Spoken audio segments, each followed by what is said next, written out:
Hyderabad మీర్పేట్లోని Lenin నగర్లో దారుణం జరిగింది. నటుడు పవన్ కళ్యాణ్ పర్సనల్ సెక్యూరిటీ వెంకట్ ఇంటిపై పలువురు దాడి చేశారు దుండగులు. ఇంటిపైన రాళ్లు, రాడ్లు, కత్తులతో దాడి చేసి సీసీ కెమెరాలు ధ్వంసం చేశారు. పాత కక్షల నేపథ్యంలోని రాజు అనే వ్యక్తి వెంకట్ ఇంటి ముందు బైక్ ను తగలబెట్టి ఇంటిపై రాళ్లతో దాడి చేశారు. బైక్ ను ధ్వంసం చేసి అతనిపై దాడి చేయడానికి ప్రయత్నిస్తుండగా స్థానికులు అడ్డుకున్నారు. ఈ వివాదంపై కేసు నమోదు చేసుకుని మీర్పేట్ పోలీసులు దర్యాప్తు చేపట్టారు.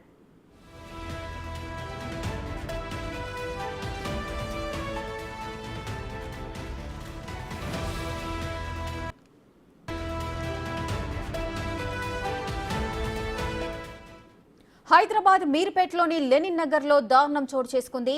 నటుడు పవన్ కళ్యాణ్ పర్సనల్ సెక్యూరిటీ వెంకట్ ఇంటిపై పలువురు దాడి చేశారు. ఇంటిపైన రాడ్లు, కత్తులతో దాడి చేసి సీసీ కెమెరాలు ధ్వంసం చేశారు. పాత కక్షల నేపథ్యంలోని రాజు అనే వ్యక్తి వెంకట్ ఇంటి ముందున్న బైక్ ను తగులబెట్టి ఇంటిపై రాళ్లతో దాడి చేశారు. బైక్ ను ధ్వంసం చేసి అతనిపై దాడి చేయడానికి ప్రయత్నిస్తుండగా అక్కడే ఉన్న స్థానికులు అడ్డుకున్నారు. ఈ వివాదంపై కేసు నమోదు చేసుకున్న మీర్పేట్ పోలీసులు దర్యాప్తు చేపట్టారు.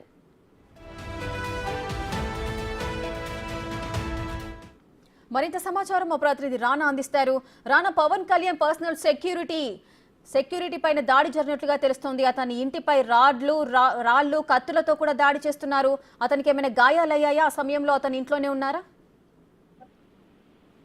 పవన్ కళ్యాణ్ పర్సనల్ సెక్రటరీ వెంకట్ ఇంటి దగ్గర లేనప్పుడు వారి ఇంటి పైన కూడా ఆపోజిట్ ఇంటి వాళ్ళు దాడులు చేశారు. దాడులు చేసినప్పుడు పానాయుధాలు, రాళ్లు పెద్ద ఎత్తున కూడా వారు ఇంటి పైన వేసి వారిని గాయపరచడానికి ప్రయత్నించినట్టుగా తెలుస్తుంది. ఇప్పటికే అది ఉదంతం అంతా కూడా సీసీ కెమెరాలో చాలా క్లియర్ కట్ గా రికార్డ్ అయినటువంటి నేపథ్యం కనబడుతుంది. మహిళలు సైతం కూడా రాళ్ళు ఎత్తుకుని ఇంటి పైన పెద్ద ఎత్తున కూడా వేయడం, ఇవన్నీ కూడా సీసీ కెమెరాలో రికార్డ్ అయినటువంటి నేపథ్యం కనబడితే ప్రస్తుతం ఆ వెంకట్ ఆ సమయంలో నేటిగా మనకు సమాచారం అందుతుంది. అప్పుడే బయటకు వెళ్ళినట్టుగా తెలుస్తుంది. తర్వాత వచ్చిన తర్వాత కూడా మళ్ళీ వీరికి పర్సనల్ సంబంధించినటువంటి వారిపైన కానీ ఇంపైన ముందున్నటువంటి వారిపైన ఇద్దరికి కూడా వాగ్వాదం జరిగినట్టుగా మనకు తెలుస్తుంది. వీరందరూ కూడా పోలీస్ స్టేషన్ జరిగింది. అక్కడ కూడా ఒకరిపై ఒకరు కేసులు పెట్టినట్టుగా తెలుస్తుంది. గత కొంతకాలంగా కూడా వెంకట్ కి ఆపోజిట్ ఉన్నటువంటి వాళ్ళిద్దరికి కూడా చాలా తగాదాలు ఉన్నట్టుగా తెలుసు. నిత్యం కూడా గొడవ పడుకుంటున్నారని తెలుసు. అది లేనప్పుడు ఈ రకమైనటువంటి దాడులు చేశారనేది కూడా వెంకట్ ఫిర్యాదు చేసినట్టు అదన్నీ మీర్పేట పోలీస్ స్టేషన్ తీసుకెళ్లారు.